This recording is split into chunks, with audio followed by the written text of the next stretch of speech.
When I come around, got the whole thing wobbin'.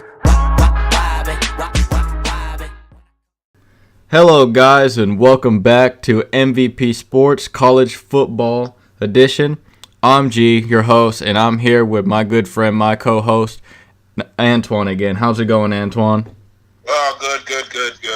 Well, guys, today we have a whole bunch of topics to talk about today, and everybody's favorite conference in college football, the SEC. We're going to be going over them. We have headlines, new faces, and new places. We got in some impact freshmen, our top 10 running back list as well today for the podcast. Let's start things off, Antoine, with headlines. Kelly Bryant was named the Clemson starter early on this past week. That also and Hunter Johnson also got beat out by Trevor Lawrence, and he's also looking to transfer. Some big Clemson news coming in. How do you feel about them announcing Kelly Bryant this early on?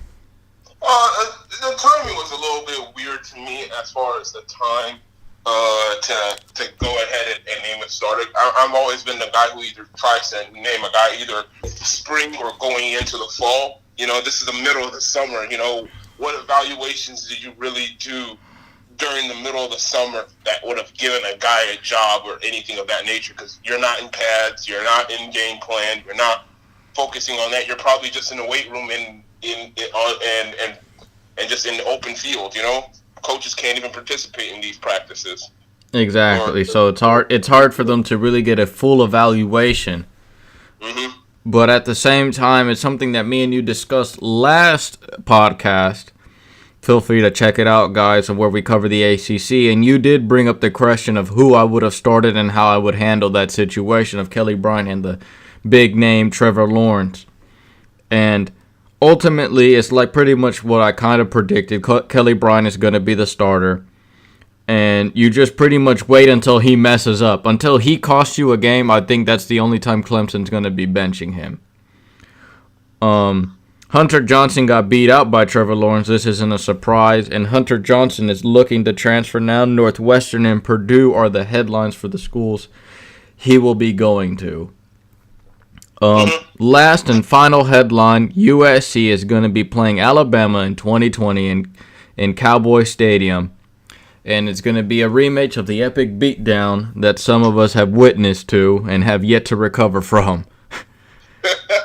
Yeah, that wasn't one of the best. It was one of the most hyped games probably of this decade. Right. And the game itself didn't live up to the hype at all because it was just so one-sided, you know? And we saw how far away USC is from being a national contender at the time. Right, and here's the thing why it made such big headlines and why it was because it's sort of passing of the torch. You have USC, who was at one point college football royalty, who was Alabama in the 2000s, early on with 5-star on top of 5-star talent and owning recruiting ranking like nobody's business, and then it's kind of like a passing of the torch, it may seem like, where Alabama is now that, where they are the king of college football. They are the king of recruiting.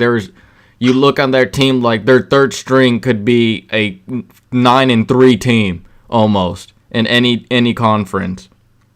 And, you know, it's a nice epic rematch at that time. We don't know who's going to be headlining there, on who's going to be the superstars. By then, that's a very long ways away from now there, with USC and Alabama in 2020. Now we go into our first topic after headlines, new faces and new places. This is where me and Antoine discuss coaches and certain players transferring that you will see this upcoming season. Now we'll first start off with coaches. There's a long list of new head coaches and places. I've given them certain grades. Antoine will discuss how he feels about them fitting in at their new place. First and foremost, we got Scott Frost going back to his alma mater when he played quarterback in Nebraska. I personally gave this an A grade for Nebraska. And notable background information, Scott Frost, he was the Oregon's offensive coordinator from 2013 to 2015. Previously was their wide receivers coach. Went to USF, went 6-7 at 2016, and 2017 they are supposedly national champs. I don't know if you saw that, but they actually had a parade for that, going undefeated. Yeah, of course. What are your thoughts on Scott Frost going to Nebraska? It almost seemed like writing on the wall halfway through the season because Nebraska fans were already talking about it when they were talking about getting rid of Mike Riley, which I did not like the hire of Mike Riley, period. This cannot be worse than the Mike Riley hire because when the Mike Riley hire happened, it was horrible. Scott Frost, he's a Nebraska guy. He went undefeated. He's going to bring in the fans in, a new hope and things of that nature. And in Nebraska, where football is king, they need a guy who gives them hope, and that's what Scott Frost provides for them. He's also going to probably be able to recruit outside of the state really well because Nebraska's not going to be just feeding in from the in-state kind of guys. We'll see what he could do at this bigger stage at Nebraska, facing a lot of Big Ten opponents out there, and Nebraska's they got their work cut out for them. Right. May not be able to contend once we talk about the Big Ten Conference, but Nebraska is on the rise, and Scott Frost, who has done with more with less when he was at USCF out there, but now that he's at a notable program who can still recruit well, they do still get 4-star guys, sometimes 5-star guys because of the legacy of Nebraska. I do expect him to do really well there. Dan Mullen is our next coach. Going back to Florida, a whole lot of guys are going back to where they previously were successful at. Dan Mullen goes to Florida. He was Florida's ex-OC when they won championships there. You heard of a guy that they kind of won with, Tim Tebow, out there. I gave this an A grade as well, too. Oh, yeah, Dan Mullen has been rumored to go to Florida for so long because he's had so much success at a place where in the SEC, most coaches don't have success in Mississippi State. And he's been able to get the best of what he could out of Mississippi State, kind of squeezed almost all his juices into that one where they were even able to go to an Orange Bowl for a year. I think they were number one ranked team at a point.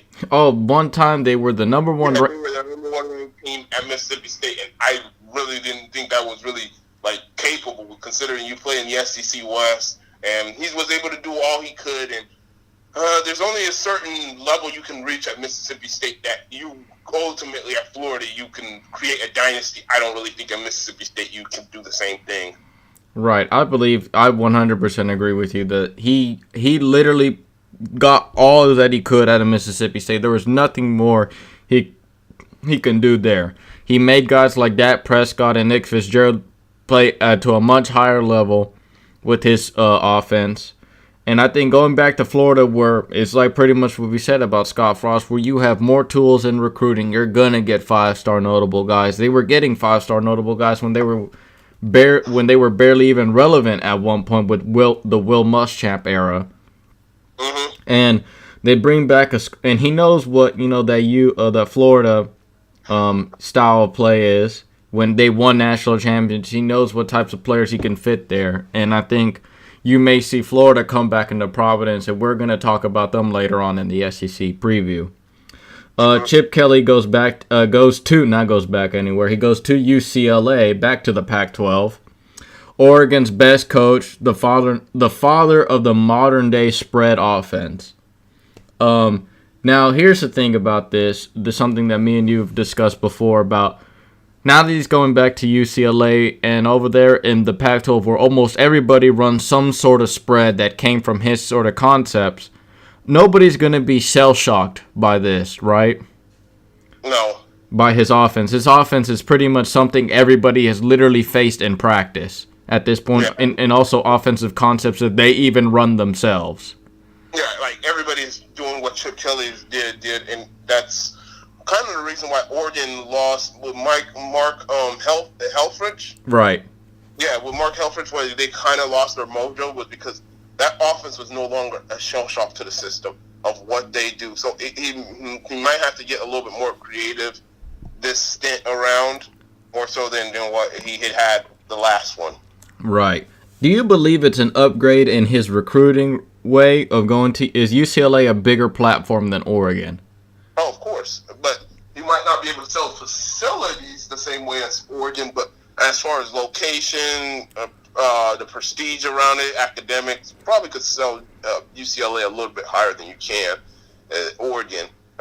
Definitely, especially the kids outside of the state. It's a better known school as well too, and it's LA. Come on, it's Los Angeles. Comparing it to going out to Eugene, Oregon, it's a little bit easier to recruit at UCLA than it is at Oregon, and ultimately it's still on the West Coast, and I thought it was a good hire. It's just maybe UCLA fans are going to have to be a little bit patient with this team.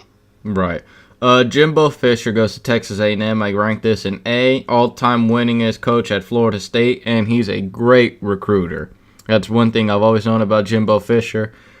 There at and I think at Texas A&M, it's a bit of an odd hire. You know, a lot of people penciled him to go to LSU over there, but he went to Texas A&M. How do you feel about that situation of him going to A&M?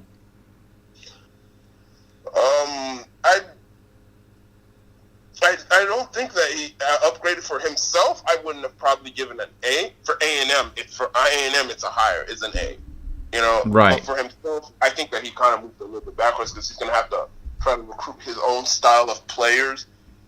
They don't necessarily play the way that Jimbo Fisher's teams were playing. They played a little bit more open spread, air raid kind of philosophy with Kevin Sumlin, and now they're going to kind of go back into, you know, 2 tight ends, maybe a running back in the backfield, maybe a quarterback under center, you know, play a little bit more conventional, actually huddle. Those players he's going to have to recruit. So it might actually take him some time to break into the mold of the rest of the SEC, you know. And it'd be a nice thing, good thing that he has a lot of young players, you know, where he can kind of mold in his own image. Right. And later on, you're going to hear our bust about impact freshmen in the SEC. But this, little tease for it, I think Jimbo Fisher, there's going to be a lot of true freshmen and redshirt freshmen that are going to be seeing the field a lot for Jimbo Fisher this year. We'll run down the list. It really goes down to notable names, really big-time names. Now we kind of go into that Tier 2 to Tier 3. Willie Taggart at Florida State. Going back to Florida State. I feel like this is their bridge head coach. By bridge head coach means it's kind of like you're going away from you're going away from your ex that you really loved in Jimbo Fisher, and you're kind of still not over him because he kind of won you some championships, you know, all-time winningest coach there. So you kind of need a guy to help you ease your way into your next one. I think Willie Taggart that's what he is at Florida State. Now, I don't think that's the plan for him. Right. I don't necessarily think that's the plan for him. They want Willie Taggart to succeed. They want him to be their long-term coach. But Taggart, hey, he jumped ship, so it's not even out of the possibility of the realm that Florida State will jump ship from him. But it's kind of similar to the Jimbo Fisher situation at Texas A&M, where he also has to try to start bringing in his own kind of guys. And then find the leaders that he wants, as opposed to the Jimbo Fisher guys, you know. Right. And it's also going to be interesting to see Florida State having to go more so of this spread offense, because I can't remember a time where Florida State really ever had a spread. It went from the Bobby Bowden years where they were kind of still playing the same way that they played with Jimbo Fisher. So it's going to be interesting on offense as well, too, and what they could do as far as that. Right. Joe Moorhead, a little bit of an unknown to the common fan base. He was Penn State's old offensive coordinator. He's going to be there replacing Dan Mullen at Mississippi State. Now, it's a head coaching gig for him. I think seeing the explosive offense he had there at Penn State. Now, the difference is the talent that he's going to be getting there at Mississippi State compared to Penn State. It's going to be relatively a big drop-off, you know. He does inherit Nick Fitzgerald, a good quarterback, but that's really about it I could say about Joe Moorhead. Anything you would like to add on that hire? Oh, no. I concur to your... Right. To your, Now, Chad Morris, this is an interesting one. Arkansas. Chad Morris is best known to one of Clemson's earliest offensive coordinators under Dabo Swinney. And he went first to SMU running that air raid out there, relatively, or that spread concept. Now, Arkansas goes from a heavy power running team to a spread team. Almost complete opposites on the spectrum. How do you feel about this hire at Arkansas? I feel the same way as well too. I think that's a solid hire over down there at Arkansas. It's going to be a little bit different. It's going to be a little bit awkward, but it's the same situation. It's transitioning. You got to give it time. Fans can't get rowdy about having a 5-7 year this year or something of that nature, because it can get better. Right. I'm willing to sacrifice that first year if we're going to get 5-6 solid years after that. Right. Then we'll run down the list here. Kevin Sumlin to Arizona. Jeremy Pruitt, the old defensive coordinator at Tennessee and Florida State. Mario Cristobal stays at Oregon, was the interim head coach there, and Herm Edwards goes to Arizona State. Any of those guys you would like to talk about? Before? I found the Herm Edwards thing kind of intriguing, because this is a guy who's also been out of coaching. Not only he's been out of coaching, he's never really coached college football. So this is a really far out thing. But Herm Edwards has always been a great speaker, and he's always been able to teach young people in the right way how to do things. So if you're hiring a coach on morale, you couldn't have hired a better guy than Herm Edwards, who attended the same high school I did in California as well, too, Monterey High School. In California, so he has his camp there every year and whatnot. So I know about how he deals with kids, and he's always been involved, hands-on with kids. So you're gonna get a lot of really good people coming out of Arizona State. But as far as football wins and losses, I really don't know how it's gonna fare. I don't know what kind of staff he has hired necessarily. The guys that he's put in place.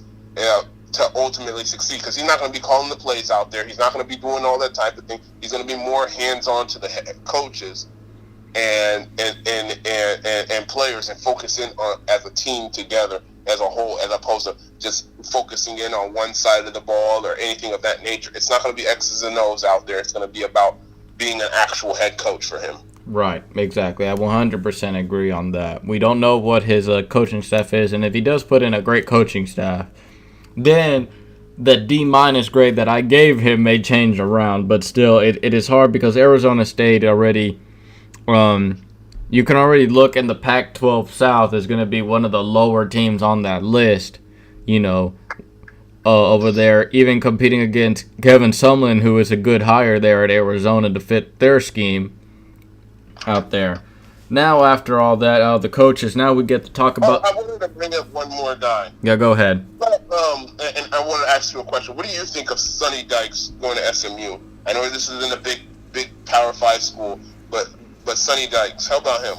Well, it's essentially it's a relatively easy transition from SMU. One, they were an air raid school before Chad Morris got there. Then they kind of still stuck to that. Now you bring in the bear raid offense there at SMU. So it's kind of like you are still the same. You hire the same guys over and over again, which obviously SMU doesn't have a problem with. I believe they're in the American Conference, right? The AAC. Yeah. You're competing against the UCF, I believe, and I don't really know how. Chad Morris didn't have a winning season, I believe, at SMU, or he has an all-time. We had a couple of them back to back. Oh, okay. Well, it's gonna be different. I mean, not different, but it's gonna be interesting to see how successful Sonny Dykes is gonna be, relatively keeping the same concepts there at SMU. What are your thoughts on that? I mean, yeah, I agree, but I think that it's gonna be a little bit less balanced than SMU was in the past, where SMU was a little bit more had a little bit more runs. It's gonna be a little bit more pass than what Chad Morris was. It's gonna be a little bit more pass than what Chad Morris designed that team. Yeah, it's gonna be like 95 to 9. still can keep the same exact players. A slot receiver is still a slot receiver, a flanker is still a flanker in both of the offenses. There's some similarities to their offenses, but it's just going to be the amount of how many runs you do compared to passes and how many zone runs and power blocks, and it's just minor little details here that are going to change.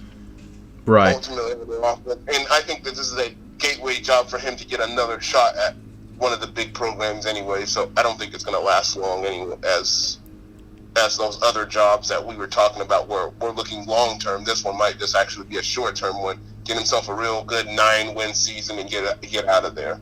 Right, exactly. I agree with you 100%. They may run like 95 to 100% of all offensive plays are going to be passing out there in Dallas for Southern Methodist.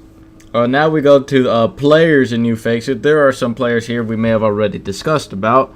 Notable one we talked about already is Shea Patterson out there going to Michigan. Already kind of discussed that in our last podcast, and please check out our last video, especially our college football headlines, where we covered that subject of Shea Patterson being the new Michigan man on campus. Shea Patterson there won. Jim Harbaugh inherited probably his most talented quarterback in college recruiting. Shea Patterson pretty much penciled into the starter. There's another guy on this list. Him transferring there made another guy transfer. Wilton Speight goes to Michigan. From Michigan to UCLA. My bad. How do you feel about those two guys transferring? Yeah, Shea Patterson had a big-time impact last year. In just 10 games, I believe he threw over 3,000 yards and over 20 touchdowns in just 10 games out there at Ole Miss. So they'll definitely get somebody who they can move around, and Harbaugh will get to show his creativity again at the quarterback, because it's been the theme for Michigan. Like, they keep switching quarterbacks. They're going to have to find their guy, and it hasn't worked for transfers, and they haven't recruited the guy that they wanted yet. So, Will Speight experiment obviously wasn't working out, and he always had a short leash anyways at Michigan, because Harbaugh was quick to bench him after a couple of interceptions in the first half last year, so there was always the writing on the wall that they didn't always see eye to eye. Right. And eventually they had to move on. I think that UCLA was a horrible choice, because I don't necessarily think that Chip Kelly is his ideal coach. I would have thought that he would have wanted somebody who's a little bit more athletic. Now, if you had told me Shea Patterson had gone to UCLA and Will Speight has stayed at Michigan, that would have made more sense, Right. But Will Spate's not his ideal guy at UCLA, but he'll have to win that job over down there too. So competition's still on. Right. For him. Here's some notable guys LSU has recruited through transferring. Jonathan Giles, one of the 1,000-yard receivers. Right. Yes. Brendan Fedeco. Sorry if I mispronounced that. Defensive lineman from Texas Tech, a notable 5-star guy, going to LSU. And Joe Burrow. Joe Burrow's a guy we also talked about previously, going to Ohio State to LSU. On paper, these are some good transfers for LSU. Now, you guys are going to hear later on our SEC preview about how we feel about LSU. And ultimately, I think these are some great players that they're getting. The problem is still the fact that the offensive play calling that may be going there at Baton Rouge. I still have almost complete to no faith in the play calling and also developing offensive players, especially at the quarterback position. They still are an immensely talented team. The thing is, on paper, they look good. It's just the fact that it's on paper, not on the field. How do you feel about these guys going to LSU? Yeah, I thought that LSU's trying to get veteran guys out there at least, because LSU has always had this mantra of losing guys early to the NFL, but the talent level has kind of started dropping off as well too. So it's not easy to just replace that guy anymore that goes on to the NFL and get his replacement as like it used to be in early Les Miles years. So I think this graduate transfer thing, you're getting guys who come in and immediately impact you, that's already played college football, that's old enough, that already understand the college lifestyle. It's great for them.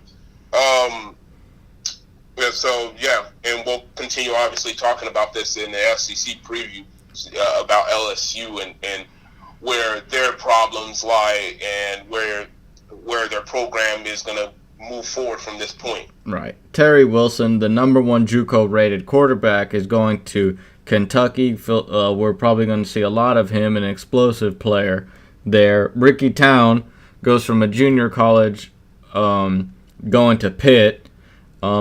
Previously enrolled at USC, then went to Arkansas, didn't handle it there, went to junior college, now going to Pittsburgh. Keller Chris, Stanford. From Stanford to go to Tennessee, that's one of the big ones, the big headliners. Yeah, Blake Barnett, Arizona State to USF, that was recently announced. Dallas Warmack, younger brother of, Chance Warmack. Going to Alabama to Oregon. Preston Williams, a notable number one wide receiver in his respective class, from Tennessee to Colorado State. And Brady White from Arizona State to Memphis. Another one you might want to, people may have forgotten this guy. He was a big deal before he got hurt. John Hillman from Boston College. He's going to Rutgers. He's transferring to Rutgers. Right. He ended up kind of getting beat out by A.J. Dillon because A.J. Dillon had a monster year and Hillman never was able to find his way through. So, yeah, I think that it was the right decision for him to just go on ahead and transfer. And I thought this was a great school, a great location for him. Out of all these notable guys that we have mentioned transferring, which one intrigues you the most, and which one do you think they're going to succeed at a new place? I'm going to have to go with I'm actually going to go here with an offensive lineman that we did not name. Go ahead. Calvin Anderson, offensive lineman from Rice. He's transferring to Texas. Okay. He's going to be replacing Connor Williams. He's a solid left tackle. He's going to be doing some of the stuff. He's a little bit better in pass protection as far as moving his feet, but he's not the run blocker. Obviously, Connor Williams is. Connor Williams obviously was a second-round draft pick. It's kind of hard to compare and replace a guy of that nature. So he's not going to be that run fit, and obviously Texas is a run-first team. So that's the one I think is going to be the biggest impact out of all new transfers, right? All the transfers that happens. The most intriguing for you. I think that's also going to be able to succeed is maybe Keller Chris out there at Tennessee, because we all know that what they're going to try to go do at Tennessee, they're going to be trying to have the quarterback manage the game, and Keller Chris can probably do that coming out of Stanford out there. Right, exactly. I 100% agree on that too. Yeah. This actually gets a smooth transition to this. This is a topic of discussion that I would like to discuss with you, is why is so many of these 4 to 5 star quarterbacks transferring? As mentioned, we named a whole lot of 4 to 5 star guys who are rated in the top 10 in their respective recruiting class. Here is a great list that I've compiled for you, Antoine, of recent notable guys that are transferred. These all guys are top 10 quarterbacks.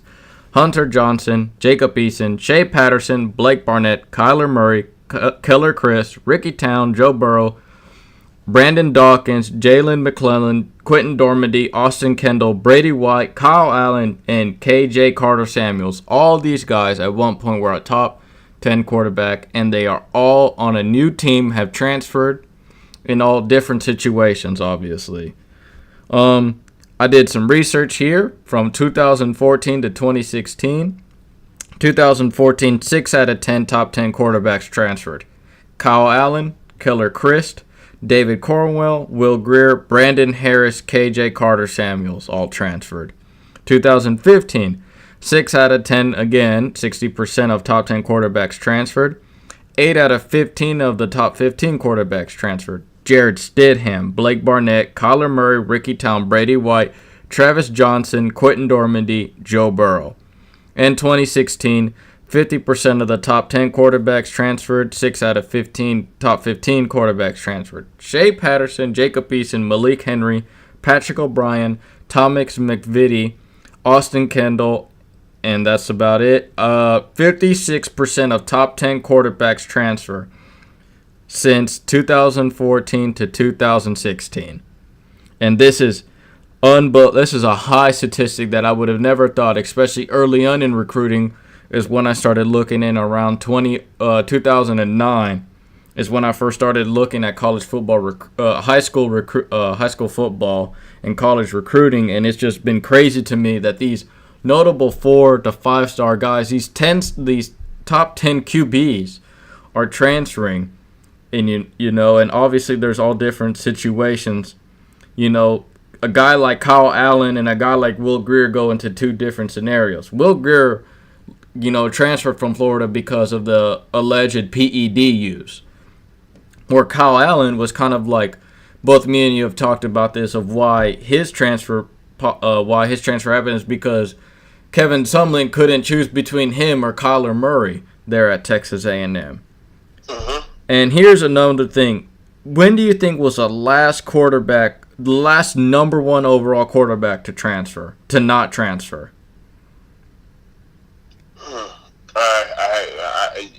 I really have no idea. Which one was it? Matt Barkley in 2009 was the last number 1 overall quarterback to not transfer, believe it or not. Since then, I mean, these kids these days, they get beat out here, and they don't want to work with things. Things get shifty with staffs. Things get there, and they just want their quick exit out, because it's not. Quarterback is a lot different from all those other positions, because you can utilize a second offensive lineman. Like, let's say I get beat out at left tackle by another really great player, I can go and play right tackle. If I'm a tight end, we can have 2 tight ends on the field. You can have 2 wide receivers on the field. You can have 2 running backs rotating in. Every position, there should be essentially 2 of those guys, or you move him to another spot. Quarterback is just one of you. So if you kind of lose out, it's kind of a lot of times ends up hurting a lot of these kids' feelings, and quarterbacks have to be a little bit sensitive. It's just history. It's just kind of always shown me that history, that quarterbacks are a lot of times are sensitive. That the fact that they got beat out, and a lot of times they don't want to have to wait their turn, and they're going to go on ahead and transfer and move on to another school, or if they're not seeing eye to eye with the coaches, or they feel that there's another better opportunity. Yeah, every kid should take their better opportunity to go out and transfer. So it's a generational thing of maybe entitlement, but at the same time, I don't necessarily think it's all on that either. I think it also has to do with a lot of elements as far as how coaches go in and out of the doors as well, too, you know? Exactly. And the kids all have options, and as long as you keep your options open, and transferring is always an option for these kids. So it's not that big of a deal to commit to a school anymore, because that's not necessarily the place where you're going to graduate.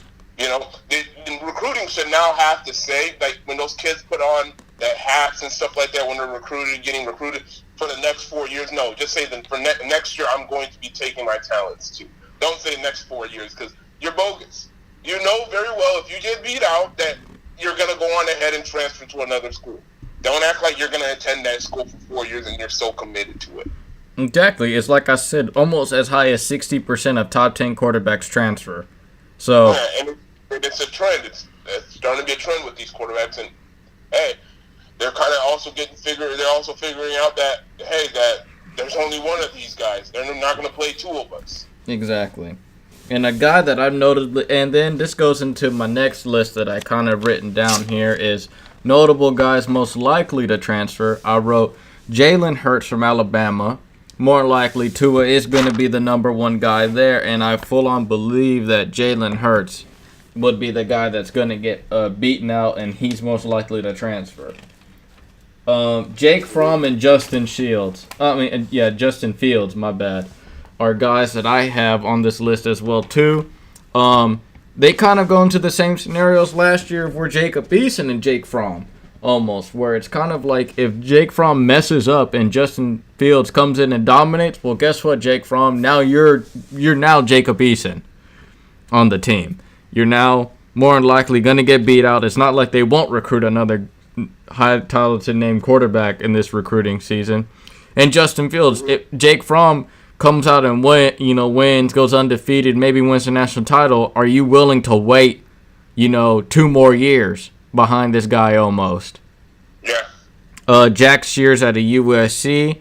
They're getting a guy, JT Daniels, coming in, and also looking in Jack Sears. I do believe that he may be the third string quarterback there once JT Daniels comes in. David Mills out in Stanford. If KJ Costello is a 5-year guy, David Mills is another number 2 overall recruit in his respective class that I'm looking at. He may transfer. Shane Buechele out of UT, getting beaten out by a true freshman out there in Texas. His days are also looking numbered as well.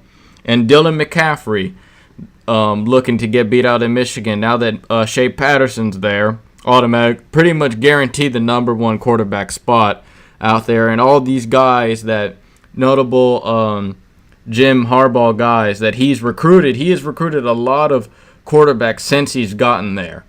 And we have said before about how everybody almost has a short leash. That if you throw too many interceptions, hey, that's it, you're done, you're benched. I'm going to go to my new guy, my next guy. And any guys that you want to talk about on that list or any notable names that you feel like are going to be transferring soon? No. What about, here's a quick question. Where do you think Jalen Hurts should transfer to? Like, what type of school should he go to? A school that's a little bit more open to him doing that, but I don't necessarily think that his future might be at quarterback if he wants to go on to play in the pros, and I don't want to get too deep into the draft stuff, but I don't necessarily think that he's a quarterback, and I think that it might be best suited for him to move over and slide over at running back. I know he's really strong. I've seen the videos, obviously, of him squatting crazy amounts of weights and leaping over freaking a ridiculous amount of boxes. So, yeah, I know that he's really athletic, really strong lower body. It wouldn't be surprising to me if he just decided to go to another school and play a different position. It's not even out of the realm of possibility. But if he wants to stick at quarterback, it's a school like Texas would be an opportunity. A school like maybe Auburn, if Jared Stidham leaves over down there. I know that wouldn't make Alabama fans happy, but Auburn would be a good opportunity for him. Gus Malzahn would definitely know how to use Jalen Hurts. Yeah, he would need to go to a spread offense where power running is relatively the main focus of it. Like we said about like Ohio State, UT, and Auburn come to mind when it comes to power running football spreads, essentially. Where running the football both through the quarterback and the running back is the main focus of setting up the spread option pass of the RPOs, And so I think that's the type, if he wants to stick at quarterback and he feels 100% that he agrees that he's a quarterback and that's what he's going to play at the next level, then I think that those are the types of schools that he should go to as well. Next, in our next segment, we do each and every week, me and Antoine get together. We talk about a top 10 list of positional rankings. Last week, we talked about the top 10 quarterbacks in the country. Jared Stidham taking the number 1 spot for both me and you. And now this week, we're doing running backs. Top 10 running backs in the country. Now, this is a projection of the 2018, what we feel of running backs that are entering this season, the top running backs in the country. At the end of the year, me and you are going to get together and review our list and then do a final ranking of the best running backs of this 2018 season. I'll start it off with my number 10 guy, Cam Akers out of Florida State. I think this guy's immensely talented. He's going to get a lot of looks out there at Florida State, but they're running more of a spread offense, which may kind of hurt him, I believe, in the statistical category, but still a highly talented guy. I don't think that necessarily it would hurt him because he likes to bounce a lot of the things to the outside.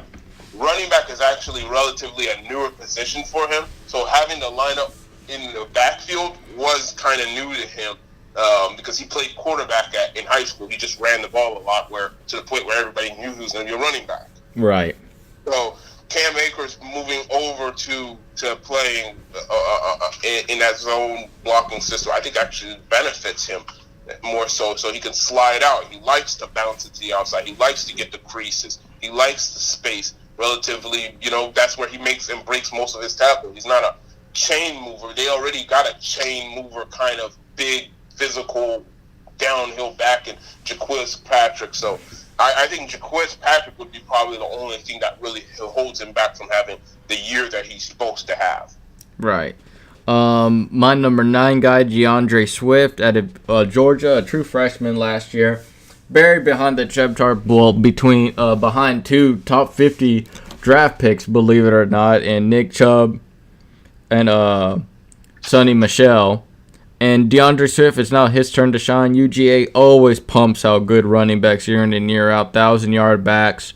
And DeAndre Swift got some looks last year, so he's talented enough to make the top 10 list. Number 8, here's a relatively controversial one for Bama fans.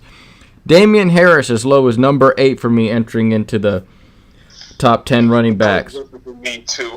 Huh? That's controversial for me too. My reason behind this is because I feel like that a Gene Harris is going to get a lot more looks than people give credit for and take away from his totals. Now, granted, Damian Harris is a talented running back, no question about that.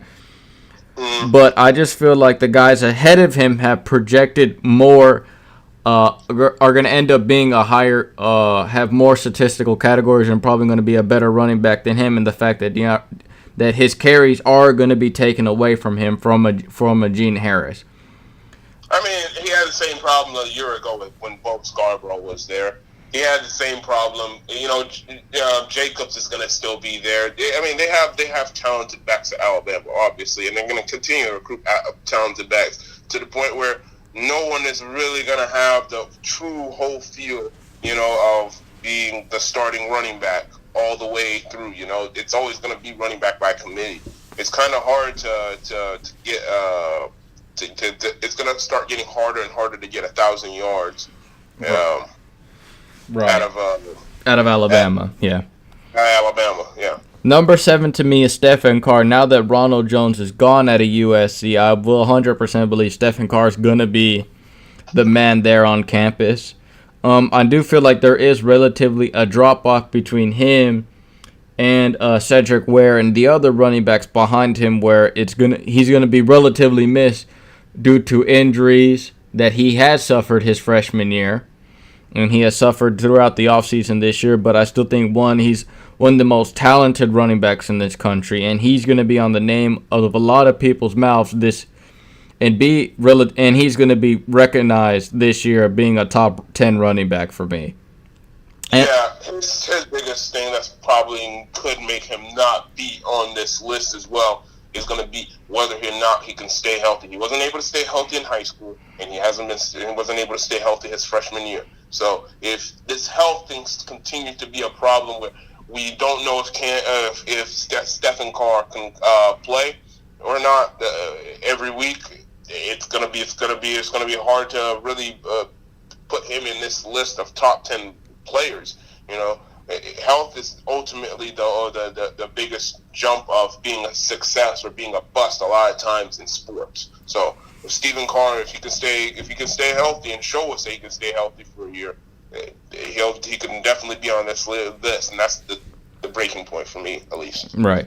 Myles Gaskin at Washington rounds up my bottom 5. Myles Gaskin has consistently been 1,000-yard back, consistently been multiple touchdowns, scores. He's on this list due to his recognition that he has in Washington. He's relatively going to be now the main focus of their offensive weapons now that both Pettis and Ross are now gone at wide receivers there at Washington. So I do believe he's the number 6 back entering into this country. Your thoughts on Gaskin? Yeah, Gaskin should probably be able to do the same thing that he did a year ago. I for the life of me, I can't figure out why he decided to come back to school for. It's going to pretty much be the same exact team that he left the year before. They have a bunch of returning starters on offense, including Jake Browning, and it should be really well balanced. And I don't really see a reason why he can't have the same exact success that he had a year ago, where he was a top 10 running back in the country. You're right. How do you feel about that? He actually should get more because he lost his backup. His backup graduated, so Coleman. Yeah, exactly. If anything, it's improved just slightly. Yeah. Now, for my top 5 list, I have A.J. Dillon. This is a guy that you relatively got me to know about. A.J. Dillon, you believe that he can have a very successful season out there in Boston College.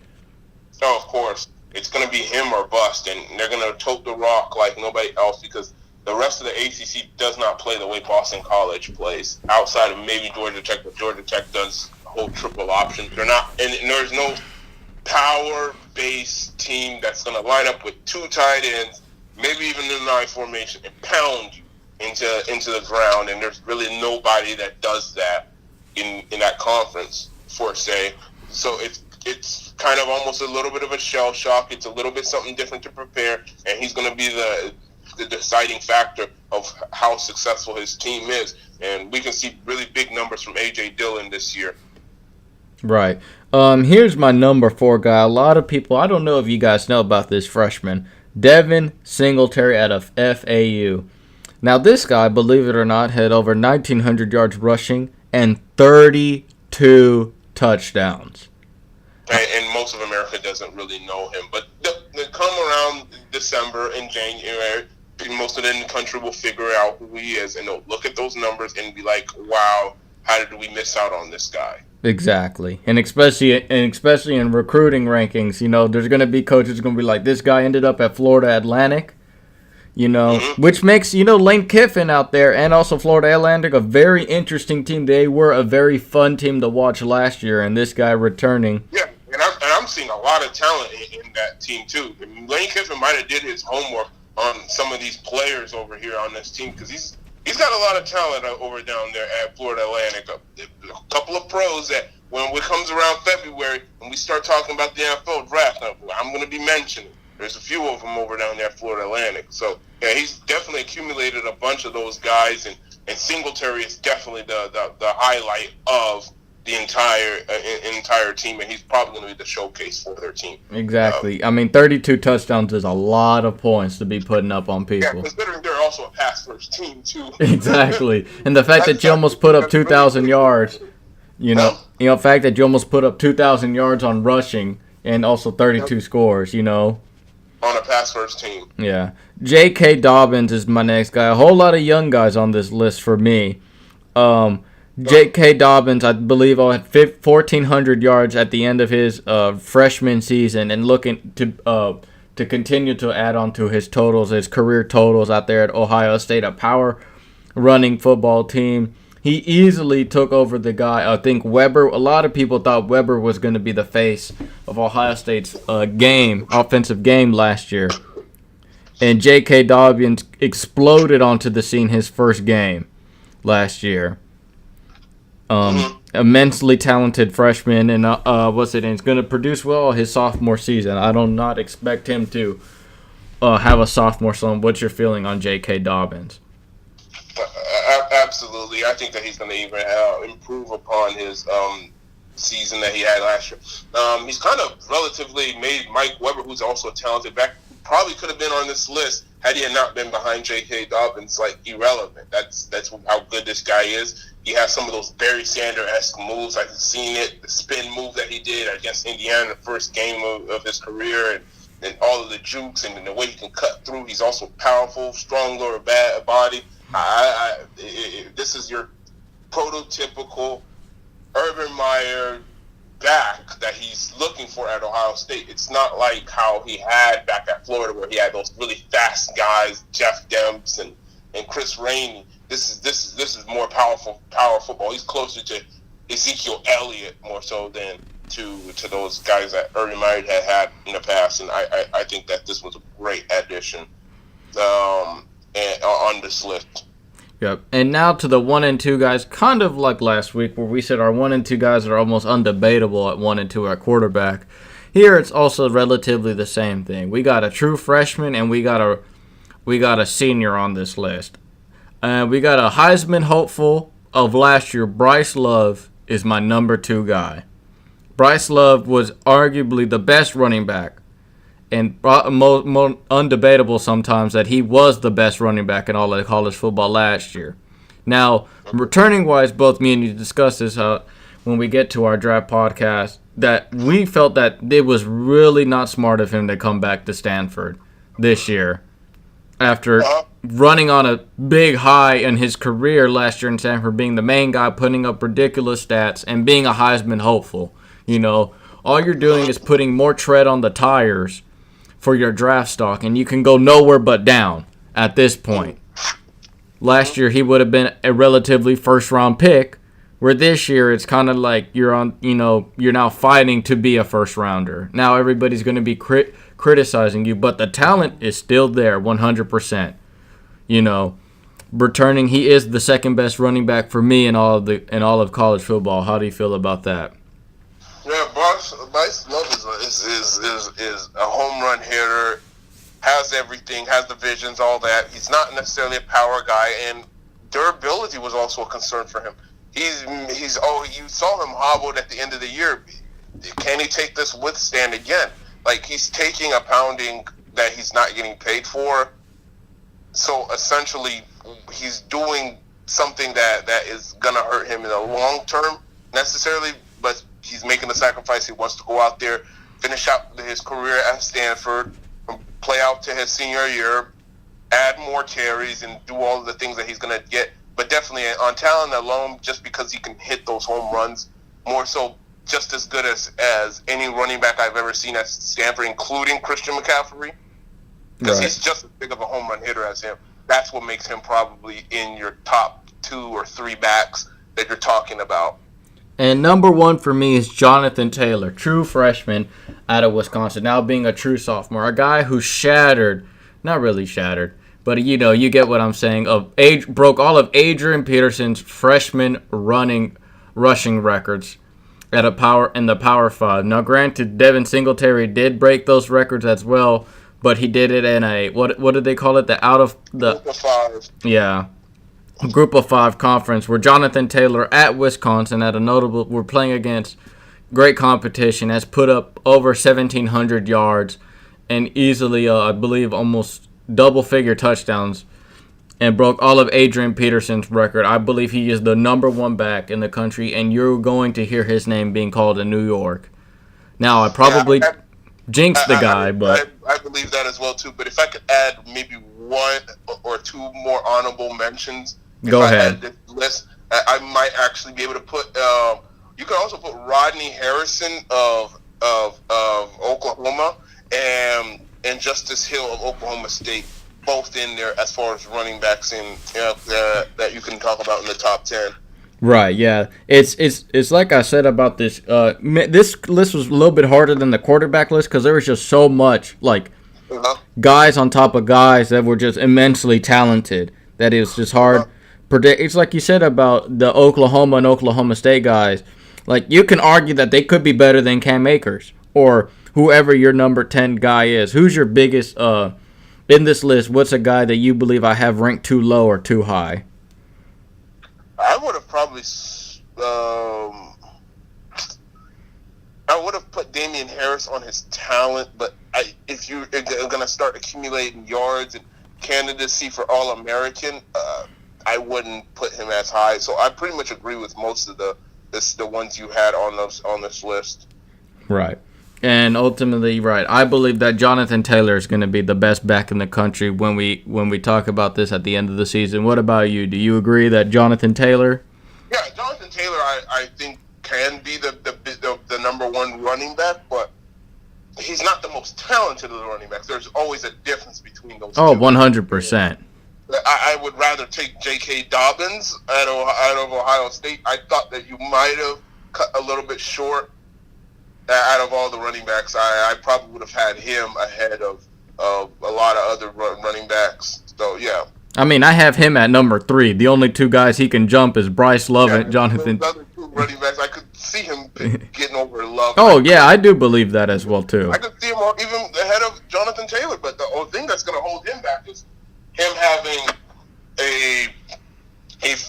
another running back that's capable out there at Ohio State. And then there's also, he doesn't always have to be the focal point, There was games out there where he didn't receive 20 carries, They can get it to other players and feature other players out there at Ohio State besides himself. Right. And that's our top 10 running back list. Plus please feel free to like, comment, and subscribe on all the videos on here, especially on this top 10 running back list. And tell us who's your top 10 running back list. Feel free to ask us that. Now we go into our final topic, the SEC preview.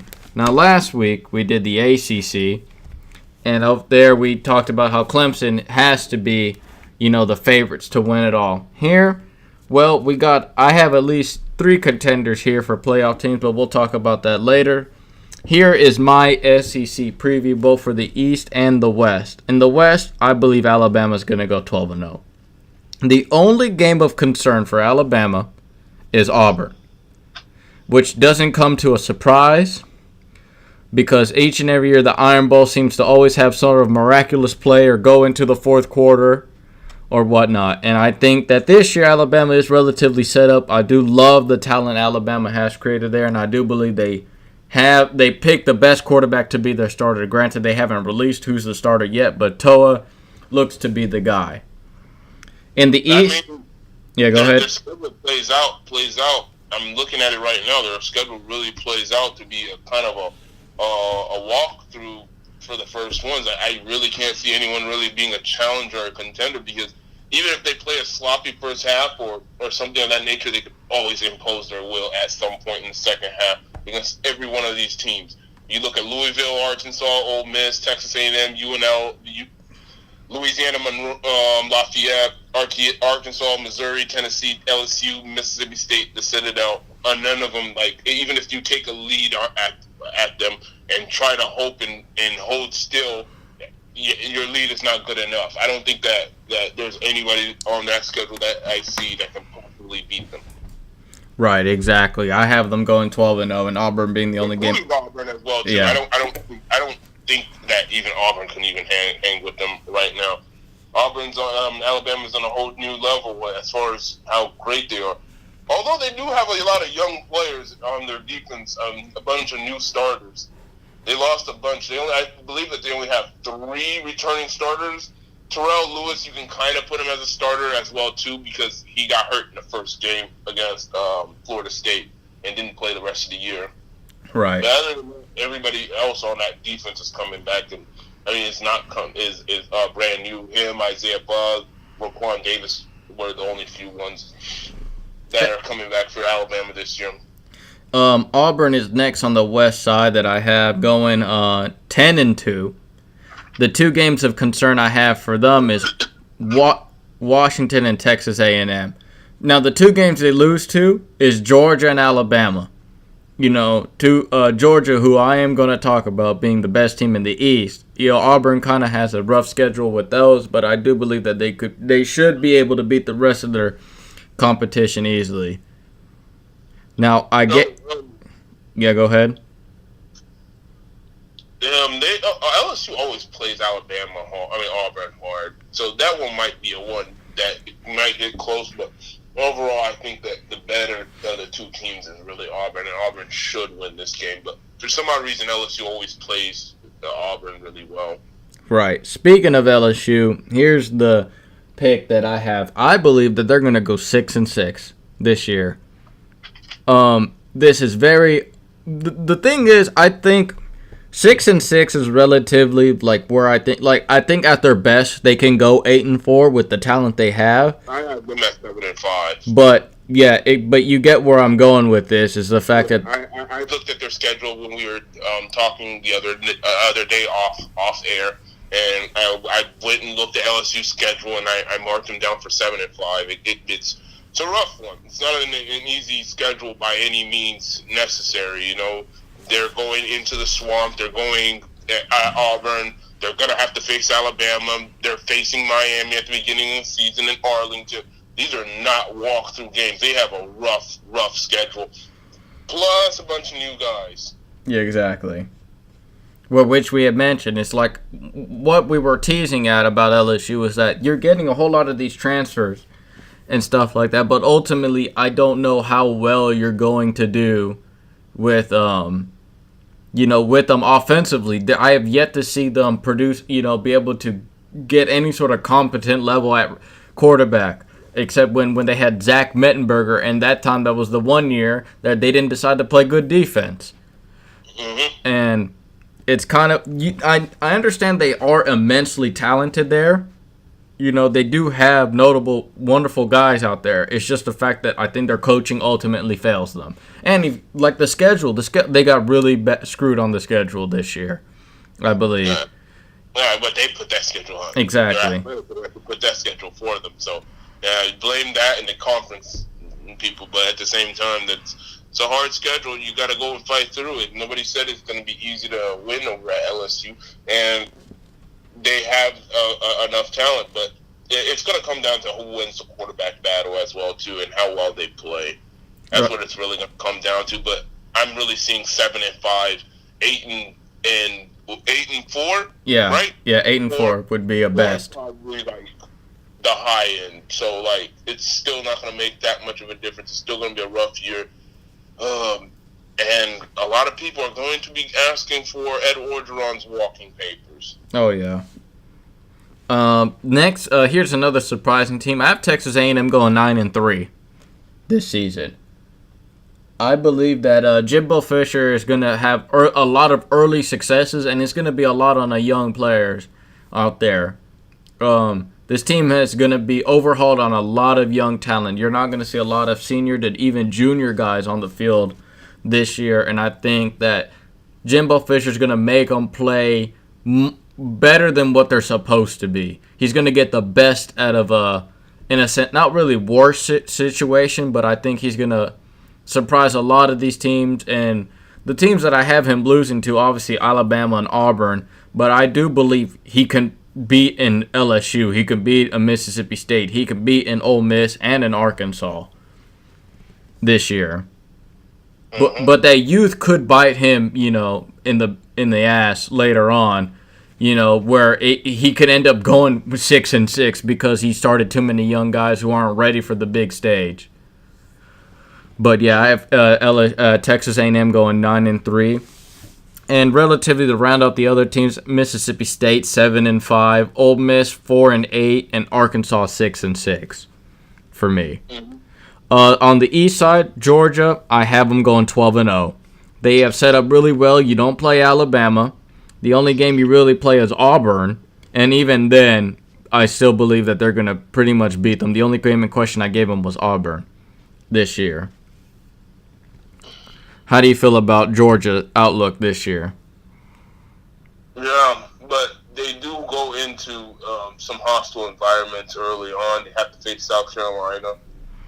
Missouri, they have a road game against LSU. I think they didn't get got for one game. Kentucky's not going to be a slouch this year either. So if you're looking for maybe an upset when you're, sitting high at number one during the regular season and those type of things, and you look for a little hangover games right after playing an emotional game against Florida, probably you could be seeing Kentucky pull it off on them. Right. Off the road in early November. That kind of stuff happens all the time in college football. I could see that happening as well too. But if you're just saying betting odds, they should be 12-0 going into the SEC championship. Right. I have Florida at 10-2 as my next team. The only games in question I have for me is Florida State and Mississippi State. Really. This year, I do think Florida, they are a very talented team. You upgrade at head coach at Dan Mullen. He's going to get the best out of your players, especially on that scheme there. Georgia, they're going to be losing to Georgia. I 100% believe in that. And still relatively a young, a transitioning team as well, too. But I do believe 10-2 would be a relatively safe bet of where they're going to end up being. What about you? What do you think about Florida? I'm a little bit lower than you are. I've got them at 8-4. Okay, what's your reasoning behind 5-3 in that conference? I could see the Mississippi loss. I could also see Florida State loss, and I definitely see Georgia, as well as possibly losing to Missouri again. Right. Yeah, it's gonna be in the East. I feel like it's Georgia and everybody else. But you are pretty high. it's just Alabama has a smooth schedule going down the line. But in the East, it just seems like this year the SEC's collision is just set in stone that it's going to happen. Like more so than I've ever felt in any conference, that it's a set in stone that two teams are going to collide at the end of the year, and that's going to be Georgia and Alabama. They're probably both going to be undefeated if both are healthy and everything goes right. You know, I expect both to be sitting there in the land at the end of the year. Exactly. 100% agree on that. But you're pretty high on South Carolina as well, too. Can you tell me about how you feel about South Carolina this season? Big Brentley, man, he's one of the best young quarterbacks in this conference. He's had so much experience. He's been through a whole bunch. And their outlook last year, they ended up going 9-4 with not the most easiest schedule, especially now that they get back their best player. They did this 9-4 thing without essentially their best player in Deebo Samuel, you know, and their defense has definitely have gotten a boost from their head coach, you know, out there in the way that he's been leading this team. And Muschamp has been excellent for that defense, and the way he's been attacking a bunch of these SEC defenses. They're going to get a lot of SEC wins, and they're probably the only team I really truly believe that can push Georgia in the SEC East. Right. That truly can challenge them. Like, if there's an Auburn to Georgia's Alabama, I mean, like how Auburn and Alabama is kind of fighting for that West, it's maybe South Carolina for me. Most people don't have them ranked, but I think that they will end up finishing the season ranked in the top 15. Okay, I agree with that. I have them going 8-4. I do see the talent. I love Deebo Samuel out there. I do like their quarterback as well out there too, especially in the East where, I mean, I have Kentucky going 8-4. I think Mizzo will have a winning season this year. And Vanderbilt and Tennessee I have losing this year. I think Tennessee is going to be a 4-8 team. Yeah, those are the two teams I don't think that are going to end up being bowl eligible. Yeah. At the SEC East. Yeah, exact. Now, speaking of being bowl eligible, so my playoff teams this year, Alabama, Georgia, and Auburn. I think those are the playoff teams this year for me. It'll be a 3-man SEC. No, not thinking a 3-man. I don't think, but I mean that they are playoff. Like, I think if you're gonna pick what teams are best likely to go to the playoffs out the SEC, I think Alabama, Georgia, and Auburn. If you were gonna place a bet on teams. Oh yeah. Of course, yeah, everybody's gonna. That's kind of the obvious one, but yeah, I would have to agree with you on that one. But I think that it's really Georgia and Alabama that's gonna come down to both of them, and I don't think that there's not gonna be a 2 conference teams in the playoffs this year. I don't think it's gonna happen again like it happened last year. Last year was just kind of a fluky year because Auburn did a disservice to themselves by actually beating Alabama in a way. Right, exactly. You know, by eliminating them, they didn't have to face Georgia, and Georgia gets in. So they got both Alabama and Georgia in by beating both of them. Right, exactly. Then, and that's about it. That goes for our playoff teams. Now we go into best players in the conference. My, oh my, is this a long list. By best players, we usually mean standout players within the conference and also probably relatively within the country. Especially since it's the SEC, we're looking at most likely some of the best players in their position. Jarrett Stidham, we have already said number 1 quarterback in the country. There's no way he's not on this list. Tua. You also got to put Tua as well. Togavalu. Yep. I can't still pronounce his name, but yeah. I tried my best. Then I have 2 Alabama offensive linemen, Jonah Williams and Alex Leatherwood, a true freshman who started at right tackle this past season. And Benny Snell, I'll add his name in there too in Kentucky, the running back. Right. Yeah, he's definitely been he's definitely one of those guys. If you had an honorable mention on that running backs list that we made, Benny Snell would have been a name that we could have really definitely put in there, and I wouldn't have felt really bad about it. To round out the rest of the great Alabama players on here, Damian Harris and Gene Harris, Raekwon Davis, defensive lineman for Alabama, Mack Wilson and Dillon Moses for the linebackers for Alabama.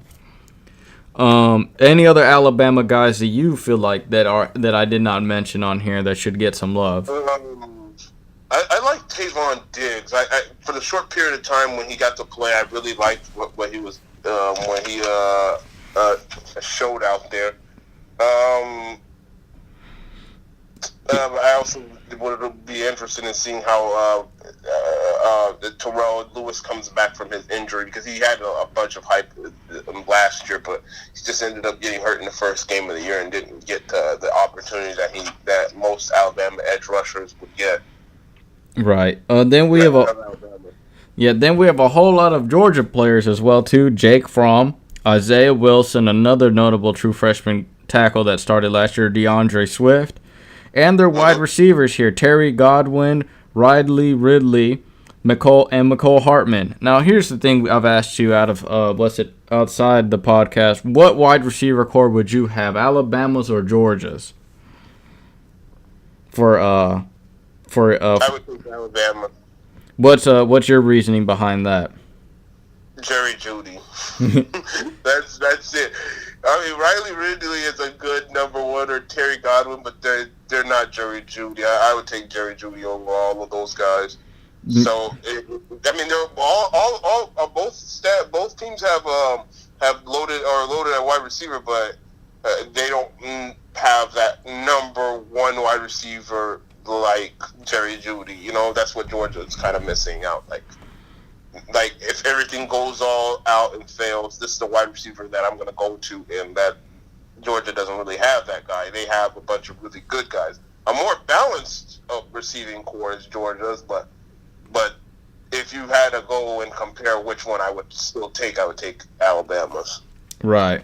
Arnez Williams, or as everybody knows him as Greedy Williams, out there in LSU.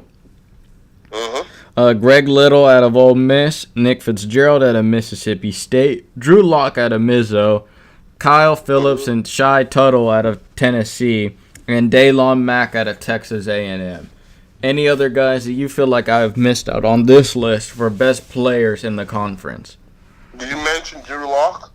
Yeah, Drew Lock, my bad, out of Mizzo. Missouri. There's a tight end, C.J. Conrad from Kentucky. I also like. You could also you gotta throw shout outs for A&M with Trayvon Williams, who's gonna get the Dalvin Cook treatment from Jimbo Fisher out there. He's gonna be catching passes. He's gonna be running the passes. He's gonna be everything for Texas A&M. So don't sleep on him too much either. And Jordan Scarlett's coming back as well too. So that's one of the names of guys that's coming back. Mississippi State has a couple of defenders, Jeffrey Simmons and Montez Sweat, both who passed up on the NFL draft, coming back to the to college football, and probably the best linebacker in the conference and maybe even in the country, Devin White, the linebacker from LSU. Right, exactly. So that rounds up our new our best players in the conference. Now we have Heisman hopefuls and impact freshmen. Heisman hopefuls: Jarrett Stidham for me, Jake Fromm, Tua, and Damian Harris. What do you feel about that list? I can't see why not. Benny Snell will be nice and all, but Kentucky won't win enough games, and they'll probably be playing from behind too much for him to get those numbers. But yeah, that's the only other one that you could possibly do that. And if Deebo Samuel starts off hot like he did the last year, and continues it without getting hurt. Like last year, Deebo Samuel, if you had looked at what he was doing, he could have been a Heisman candidate. So that's the only other one. If he continues that path where he's kick returning for touchdowns and punt returning for touchdowns and then scoring touchdowns, playing wide receiver. Right, exactly. But yeah, pretty much your list. Yeah, my favorites are Jarrett Stidham, Tua, and Jake Fromm really are the headlines for me for Heisman winner. Yeah, I had Stidham last year as my Heisman Trophy winner. I can't go with the same guy as last year. So, yeah, but if I had to pick one, it would probably be Stidham or Tua. because Tua's going to win a bunch of games out there for Alabama, right? And put up some ridiculous highlights as he did, even coming in as a backup this season. Mm-hmm. Impact freshman. This is something that I really cover more between the two of us. I do a lot between the two of us. Antoine does a lot of studying for college football players going into the NFL draft, whereas I do a lot of studying on high school football and impact freshmen, and a lot of guys you may not have heard of entering here. But this is the SEC, with big fan base, and most of you guys know these guys. Impact freshman, number one impact freshman for me, Patrick Surtain, going to Alabama. We are talking about one of a generational type of player at defensive back here, going to the best team in the country, and a guy who puts defensive backs in the NFL. Granted, LSU was getting a bit butthurt, especially guys like Jarvis Landry, telling him that he isn't really an LSU guy. Well, let me tell you this. Patrick Surtain can straight up ball. And his teammate as well, Tyson Campbell's on this list as well, going to Georgia. Zamir White is also one of my top notable guys. Georgia tends to play a lot. If you're talented at running back, you get touches at there as a true freshman. We have seen it with Todd Gurley, even with his running mate from North Carolina, Marshall. This Bradley Chubb? Nick Chubb got a lot of looks out there. Quarterback-wise, we got Emory Jones. I believe he may even take the starting role out there at Florida. Matt Corral out there in Mississippi. James Cook, younger brother of Dalvin Cook, is going to be running the ball there at Georgia as well. Terrence Marshall Jr., right there, wide receiver for LSU. Jalen Waddle, wide receiver out there for Alabama as well. And Jacob Copeland, wide receiver for Florida. And Texas A&M. Their whole 2018 class, you're going to see. They have 23 early enrollees this year. But if I was going to pick the best of the bunch of their early enrollees, Leon O'Neal Jr., safety for Texas A&M. Jalen Preston, wide receiver for Texas A&M. Colton Blanton, offensive tackle. Offensive lineman in general, I expect him to play tackle. And Kellen Mond, a redshirt freshman for a quarterback there. Because I fully expect that Jimbo Fisher is going to be playing a lot of new guys and whatever. Because over there I think it's a wide open competition, except for true guys who are true studs and whoever's going to fit his system the best, regardless of classification. Whether you're a true freshman or you're a redshirt senior, he's going to play the best guys to fit his system. And that knows about it for our SEC. Preview. Thank you for joining us today in our podcast. Please like and subscribe. Click that bell notification so you can always be notified when we produce new content here. And thank you for joining us, and until next time.